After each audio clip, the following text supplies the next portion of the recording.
सब लेडीज के लिए एगो खुशखबरी है।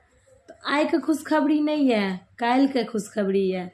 तो काल्हि कथी छियै, खुशखबरी कथी के छै? तो काल्हि छियै नरक निवारण चतुर्दशी। तो नरक निवारण चतुर्दशी में की होइ छै, बच्चा बच्चा सहै छै। तो ताहि दुआरे भोरे भोर ककरो उठऽ नहीं पड़त टिफिन बनावे के लिए।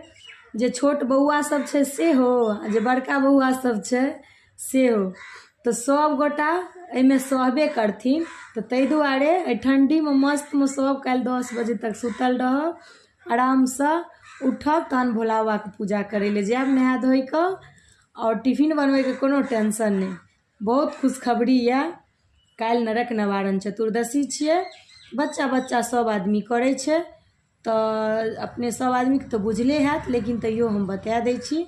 काल्हि चतुर्दशी छियै, बहुत नीक ई सब करे छै। सब परिवार में जते आदमी छी सब आदमी व्रत करब और नहा धोइ के भोला बाबा के पूजा करब। साँझ में बैर ल के, जल ल के, जल में तुलसी पत्ता दऽ देबै और कनी अरवा चाउर या लाइ ताइ हुए ओ ल के पारण होइ छै। तो सब आदमी सहब, एही विधि विधान से पारण करब। एडवांस में हैप्पी चतुर्दशी।